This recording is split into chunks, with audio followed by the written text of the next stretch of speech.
всяко ново нещо е трудно и когато се създаде Интертрансмаш, много първи неща се направиха тук и винаги е било трудно, защото всяко ново нещо се налага с трудности. Аз искам да спомена за първите ръководители на Интертрансмаш. Първият генерален директор на Интертрансмаш се казва инженер Илия Джагоров. Той е унгарски възпитаник, завършил в Унгария. И първото нещо, което той постави като изискване за нашата работа беше: клиента винаги има право. Първият икономически директор на дружеството в София беше Йордан Циров. Първият заместник търговски директор беше Спиридон Генев.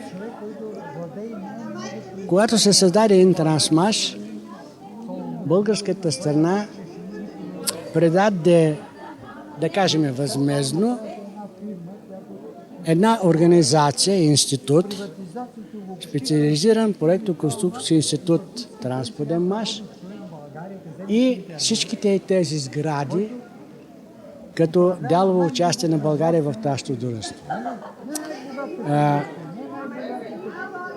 Трансподеммаш е една конструкторска организация, която е специализирана в разработването на документации за производството на машини и съоръжения за всички отрасли на промишлеността в България. И това е организация с един много дълъг опит. Така че като конструкторска част имахме готовност. Но останалата част, техническа дирекция, имаше още един сектор, наречен проектантски сектор, в който се създадоха няколко отдела. Отдел по промишлени отрасли, отдел по вътрешнозаводски транспорт, отдел складово стопанство. И тъй като имахме право на цялостно проектиране, това означава да проектирате всичко от кота 0 до продаването на под ключ, архитектурно-строителен отдел. В този сектор беха още и отделите пневмотранспорт и въжен транспорт, комплектни отдели. Искаме се в тази дата да пожелая на всички мои колеги, присъстващи или не присъстващи тук, здраве и дълъг живот. Да им честит празник. Аз съм инженер Атанасова. Последните си 25 години от трудовия си стаж съм изкарала в Интертрансмаш. Като съм започнала от проектант и съм стигнала до началник отдел проектиране КИПИА. В отдела се разработваха системи за складова електрическата част, електросъоръжаване и автоматика на складови системи, системи за вътрешнозаводски транспорт, пневмотранспорт и въжени линии. С годините растеше степента на автоматизация, като ползвахме най-съвременните за времето, разбира се, средства на електронизацията и електротехниката. Отдел участва в изграждането и внедряването на редица обекти, които станаха емблематични за Интертрансмаш. Това са високостелажни складове за ГДР, Полската народна република, Съветския съюз, Куба, складови бази за териториално развитие, складова база на държавен резерв, централизирани системи за управление на транспортни системи на пристанище Варна, Запад и Бургас, системи за управление на пневмотранспортни инсталации, за пневмопощи, за насипни товари, системи за електросъоръжение и управление на въжени линии, седалкови, ски влекове и пътнически линии. Моите отговорности бяха като началник отдел. Имах един много сплотен колектив, основно от млади специалисти. През годините много хора минаха през отдела, направо от скамейката студентската, израснаха отлични специалисти, които изкараха до края. И с този отдел завърших трудовия си стаж до края в Интертрансмаш. Той все още съществуваше тогава. За моите колеги мога да кажа, че поддържам връзки, хората от отдела.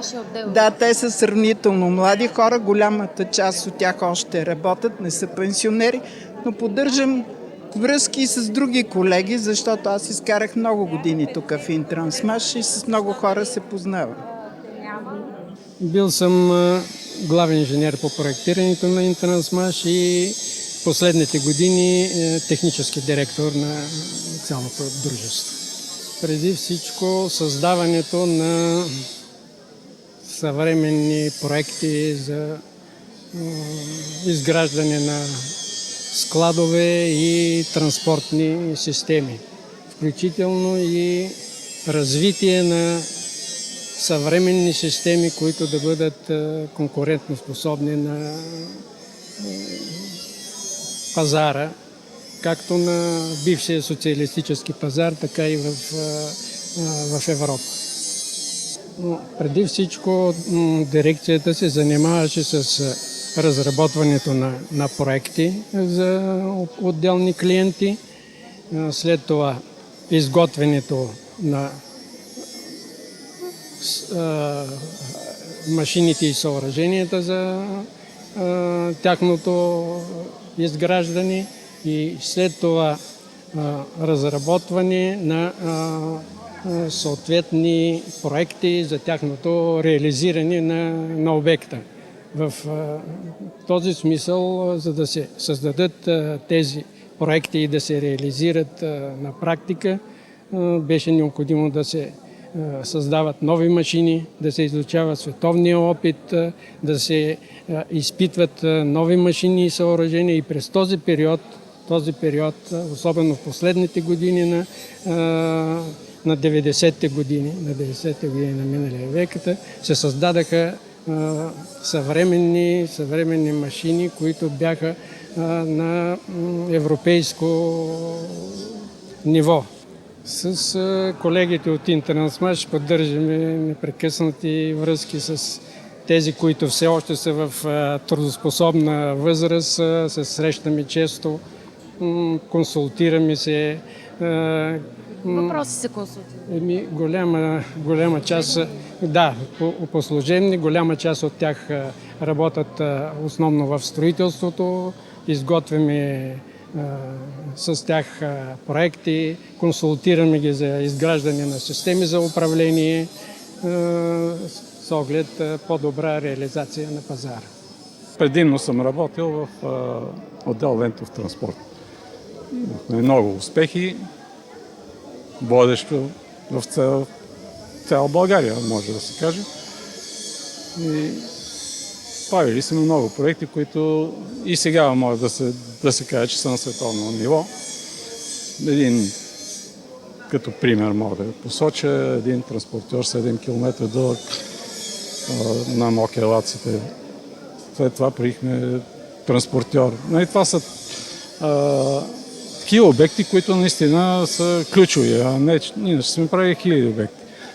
Ставаше дума един друг, пак транспортьор 5 км, който с бойна крива, хоризонтално, не става дума за вертикално.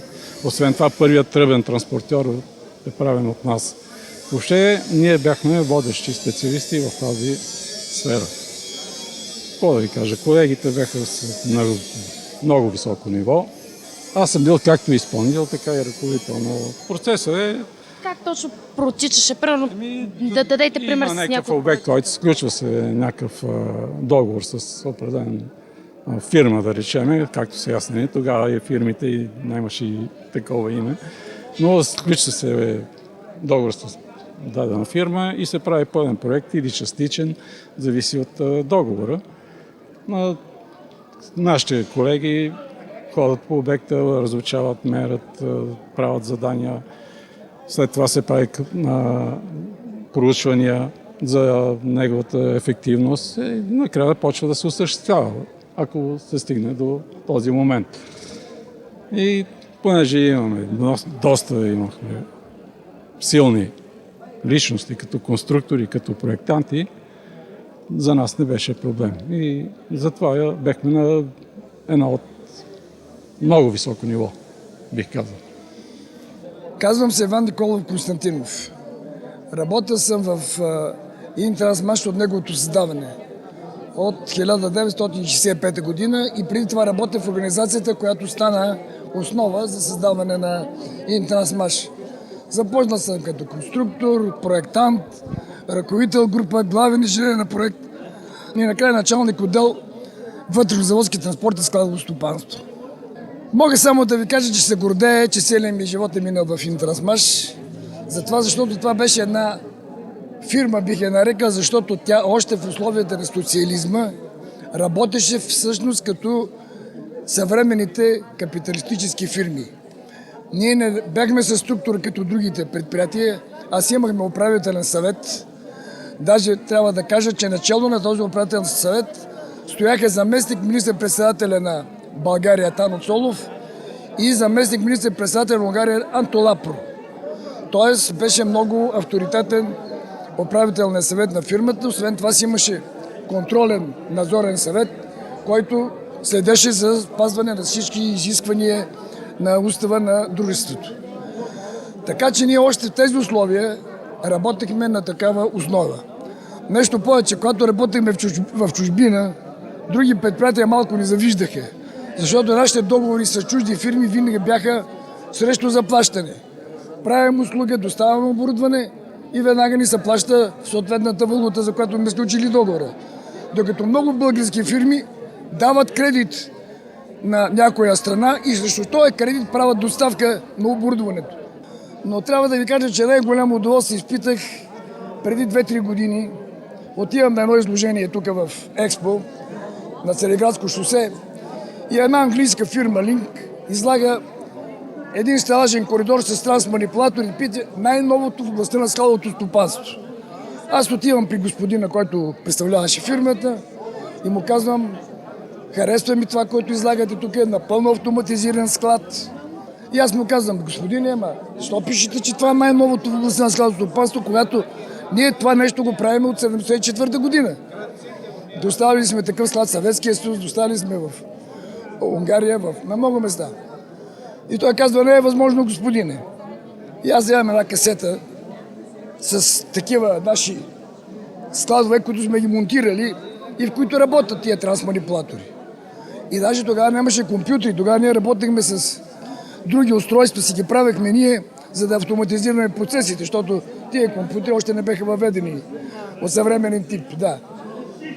И той вика: невъзможно. Викам: аз имам касета, мога да ви оставя, само че касетата е Betamax и е в система американска NTC. Тъй като тази касета бяхме направили на испански език, искаме да пробиваме и в Латинска Америка и по тази причина беше на испански. Той ми казва, англичанина: донесете касетата, аз ще прехвърля на диск. За нас съм с касета и действително човека на другия ден, като отивам, ми дава диск и ме пита: господине, какво стана с тази фирма? Къде работите сега? Викам: никъде. Прекъснахме дейността. Той човек се удари по челото. Как може такава дейност печеливша, особено в сегашните условия, вие да прекратите дейността й? Поздравима, даде ми касетата и аз гордо се заминах, че получихме признание от един човек, който смяташе, че ние тук сигурно в България пасем трева. Така че винаги съм бил горд с тая работа. Но аз, за да ми повярвате това, аз ще ви дам касетата, която ми я направи този англичанин, в която има такива системи. И може да ви се покаже и да видите какво е правено. Тоест, когато се говори, че ние имаме тук в България, технологиите са били несъвремени, че затова нещата са се загубили, тъй като са остарели технологии, това е абсолютно неверно. Нашите складови системи тогава са на нивото, на което се работят сега в момента. В Германия имаме завод за вътрешнозаводски транспорт, ако говорим, ЮГЕМОДЕ се казва, в Рошток. Завод, в който влиза плътта и накрая излизат готови панталони. Целият този процес, транспорта между отделните операции, е направен от българи. Висящи конвейери и всичко това работеше и работи. Не знам и дали не работи и сега. Архитект Пламен Захариев Иванов съм. Постъпил съм в Интрансмаш на 15 септември 1976 година, на първи учебен ден. както си се полага от всякъде, че тогава се почва нещо ново. Значи с идването тук... Всъщност главен проектант. Не, почна като архитект. Да. Тук заварих няколко възрастни колеги архитекти, възрастни, по-голями от нас, края на краищата, но за 2 години се събрахме от 2 съседни випуска. От 2 съседни випуска към 20 на души архитекти и млади инженери. И за наша най-голема радост ни даваха пълното право да си правиме проектите от до. Атмосферата беше страшно приятна, тъй като един с друг си помагахме, консултирахме се, никой не си е крил каквото прави.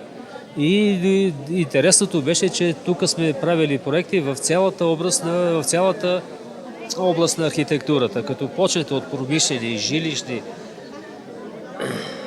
спортни комплекси сме проектирали, хотелски комплекси сме проектирали. Проектирали сме също и външни линии. Седалкови, кабиновите, на помагалски са първите, на които ние бяхме на преговорите и доставихме в Боровец. И ред други неща. И хората тук израснахме от до.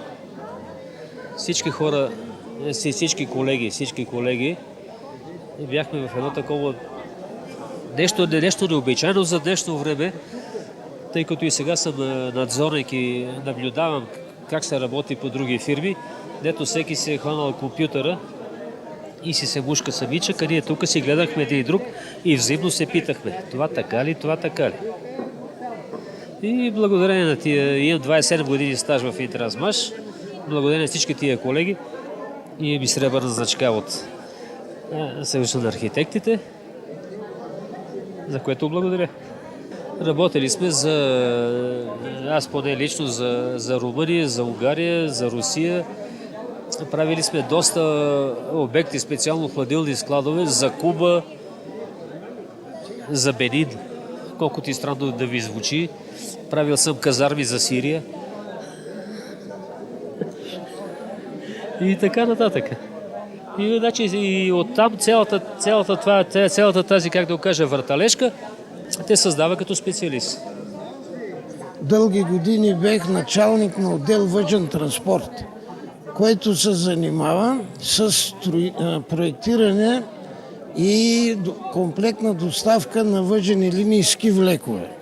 И то не само за минно-рудната, каменовъглената и добивната промишленост на полезни изкопаеми, но и за планинските курорти, почивни станции и хотели.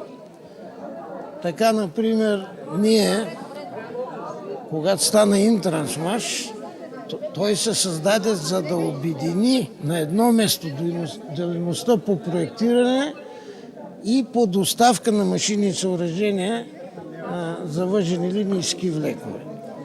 По наши проекти и доставки са изградени въжени линии първо тук на Витоша и ски влекове, някои от които работят и до днес. Например, ски влека на Платото, ски влека за Черни връх, освен това за Боровец, за Пирин, за Банско. Схемата на сега построените въжени линии е дадена пак от Интрансмаш на време. Разбира се, по време на развитието и на строителството тя в известна степен е променена, но искам да кажа, че още тогава сме предвиждали строителство на втора въжена линия от Банско към Пирин планина. Освен това, Добринище, въжената линия Хижа Гоча Делчев, Хижа Безболка на Интрансмаш. Пътническата въжена линия Сливен Карандила, въжената линия Сопот до горе Хижа Добрила. Това са 2 участъка, един от които е със световни показатели по дължина и превишение. Така да се каже, благодарение на Интрансмаш се даде един тласък в строителството на такива съоръжения и развитието на туризма у нас. Даже се построи една въжена линия на Златни песъци. От плажа Кабако до курортния комплекс Чайка. Освен това, в Пампорово, част от въжените линии са на Интрасмаш, в Чепеларе въжената линия. Разбира се, след като минаха толкова години, по 20, 30, 40 години експлоатация, някои от тях са заменени по-нови и с по-голяма превозоспособност въжени линии. Разбира се, всеко нещо устарява, не само ние хората, но и техниката. Най-хубави спомени, защото това са били нашите години, когато сме били най-плодотворни. Като проектанти, като инженери, техници, чертожници. И винаги, как да кажа, сме споделяли радостта от построяването на съоръжението, защото бехме въвели такава традиция, като се построи обекта и се пусне в експлоатация, да отидем целият отдел, да се почерпим, да печем чевермета и други такива работи, дето са присъщи в планината. И понеже когато обекта се строи, не всеки има възможност да отива, само водещите проектанти и инженери, тогава целият отдел отиваше и зато всички си спомняме и тия хубави прекарани моменти сред природата. Христо Иванов съм. Бивш сътрудник на Интрасмаш, отговорен конструктор по много национални разработки, последствие заместник главен инженер и в края на моя трудов стаж главен инженер, продължение на 3 години на едно направление конструкторски сектор с 800 души персонал конструктор. Лични разработки, които мога да ви обявя, това е предимно в областта на рододобива и лентов транспорт. Отговорен конструктор бех на уникално съоръжение за износ на въглища в открити рудници Марица Изток. Но централите така или иначе и преди демокрацията и след демокрацията работят и сега в момента онези съоръжения, които аз лично като конструктор разработих, работят и съм щастлив, че са в работа и работят за икономиката. Имаше внедрено в него време от една силна проектантска организация за рододобив, ТАКРАФ се казва с ГДР, която достави един участък от 3,2 км в рудниката, като експериментална част. До него момент, даже не 3,2, може би некъде 1,5 км, а в света до него момент беше разработен лентов транспортьор с дължина 3,2 км в Нова Каледония, френска колония. И въпросът беше, можат ли българските конструктори да разработят и да се произведе в България лентов транспортьор. До него момент такова съоръжение не беше разработвано и следваше аз като отговорен конструктор да разработя задвижващата станция, за да може да се осъществи този транспортьор. По инженерни изчисления до него момент се оказа, че когато пресметам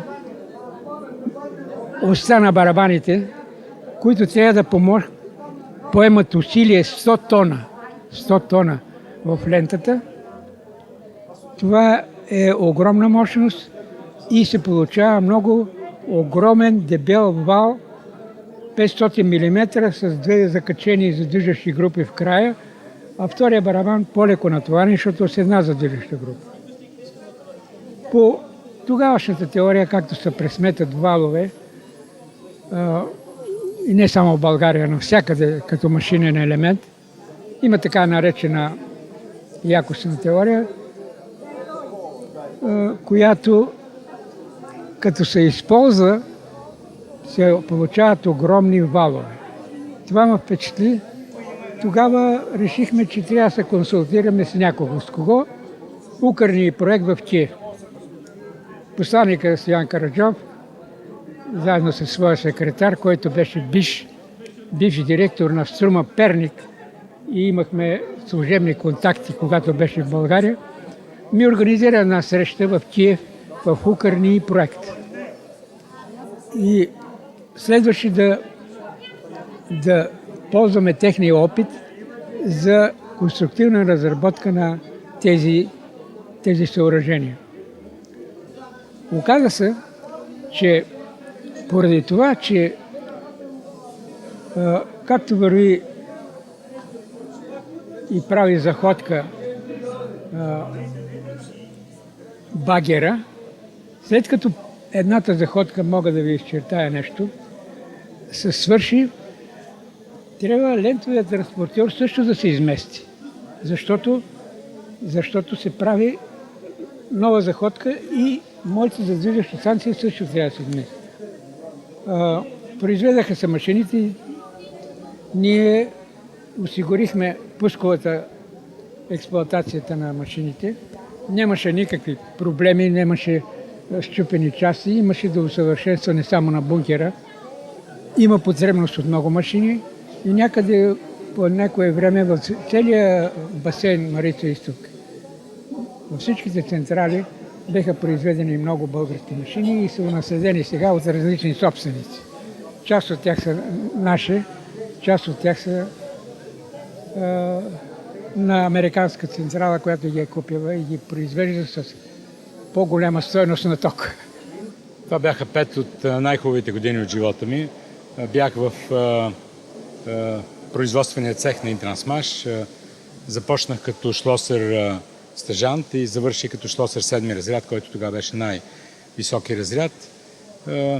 Имах си своя МНГМ, което сега стои в конферентната зала в моя офис, за да ми напомня за тези наистина много добри и прекрасни години.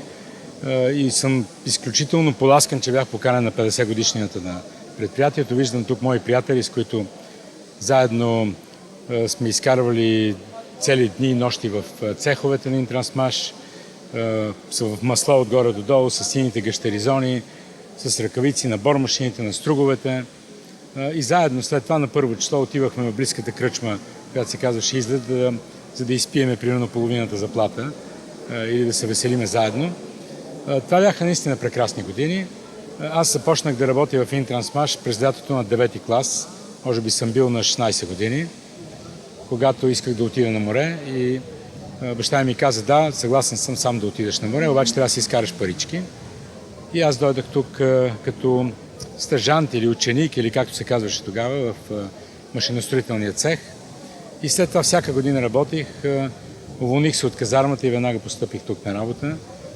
И един ден, когато исках да напусна Интрансмаш, имах приятелка актриса и много се бях запалил да бъда сценичен работник в сатиричния театър. И казах на баща ми, че искам да напусна цеха, производствения цех и да отида да работя в сатиричния театър. Той ме погледна в малката ни кухничка, недалече от тук, може би на 100 метра от завода. Ме погледна и ми каза: да, разбира се, можеш да отидеш да работиш там, но не можеш да живееш вкъщи при това положение, така че ако искаш, отиди работи където искаш. Ако ти напуснеш производствения цех в Интрансмаш, няма да можеш да живееш, просто не се връщай вкъщи. И така останах 5 години тук. Може би ще се очудите, обаче аз се виждам по 2 или 3 пъти на година с колегите от моята бригада. Бригадата ни беше 12 души. Тук сега издирвам Йоско, моя бригадир, когато не съм виждал от тогава. Обаче преди 7-8 години бях в Нова телевизия, в едно предаване на Милен Цветков. И когато си тръгвах, и Милен ми се обади по телефона и ми каза: бе, тук един човек иска твой мобилен телефон, твърди, че си работил в някакъв завод и той ти бил началник. И аз казах: дай му го веднага. Това беше моят първи началник смяна, бате Мите Брайков. Надявам се бате Мите да е жив. Това са златни години, защото наистина и качествата, които има, може би и добрите и лошите, в крайна сметка съм ги придобил тук в завода. В завода съм придобил само добрите. Лошите дойдаха след това от други бизнеси. Не знам дали бих станал шлосер отново, тъй като може би и самата професия тотално се е променила вече. Обаче факта, че собственика на Интрансмаш, Сашо Александров, мой приятел от много години, намерил случайно в картотеките, че аз съм работил тук, и ме повика преди 1 година и ми подари моето си МНГМ, което аз сложих сега в конферентната ми зала, където идват бизнесмени, които управляват милиарди и ме питат какво е това. И аз казвам, това е моето менгеме, това е моя уред, мой инструмент, с който работих в завода 5 години.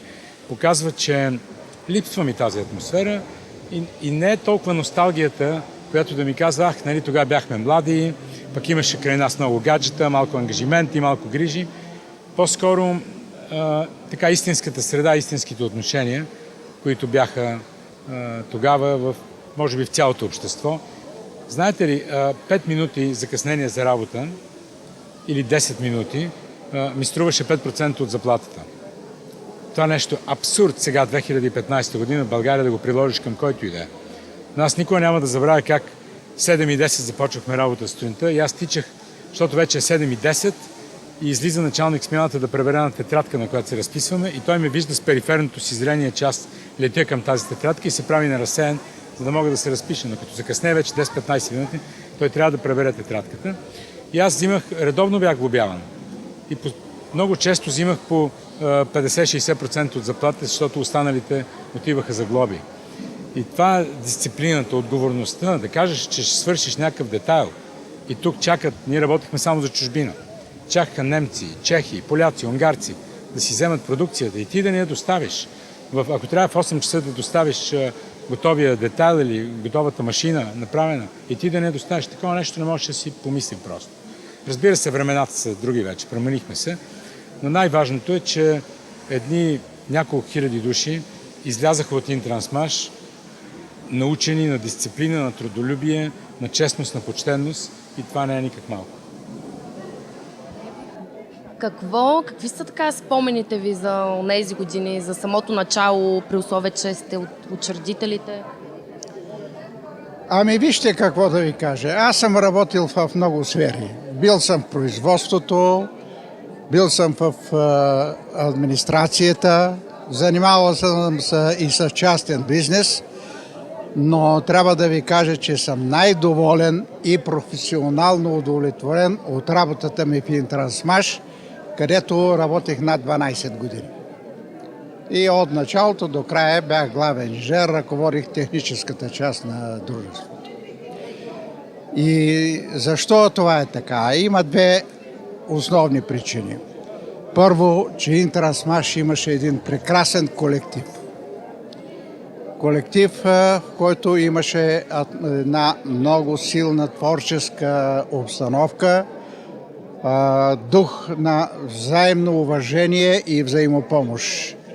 Нямаше никакви противоречия, а всички усилия на всички сътрудници бяха обединени в решаването на задачите, които предстоят. И второто е, че тук се занимавахме изключително с решаването на технически проблеми. Търсене на най-правилните технически решения по изпълнението на отделните проекти. И действително, когато задачите бяха изпълнени срочно, качествено и клиента беше доволен, няма как да не изпиташ това професионално удовлетворение за отлично, качествено изпълнение на задачата. Едни от най-големите клиенти бяха Марица Изток. Там фактически транспортните системи бяха разработени и реализирани от Интрансмаш, които още продължават да работят. Големи предприятия, машиностроителни предприятия, предприятия от всички отрасли. Машиностроение, химия, металургия, хранителна, вкусова промишленост, лека промишленост. Почти във всички основни предприятия имаме реализирани проекти. И това, което беше характерно за дружеството, че Интрансмаш за пръв път въведе един нов метод на работа. Именно дейността на генерален доставчик.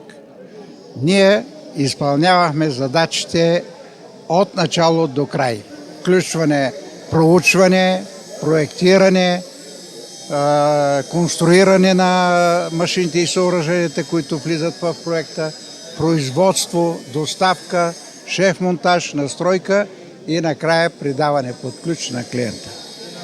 трябва да ви кажа, че това изключително много се харесваше на нашите клиенти, защото беше изходно за тях и в резултат на това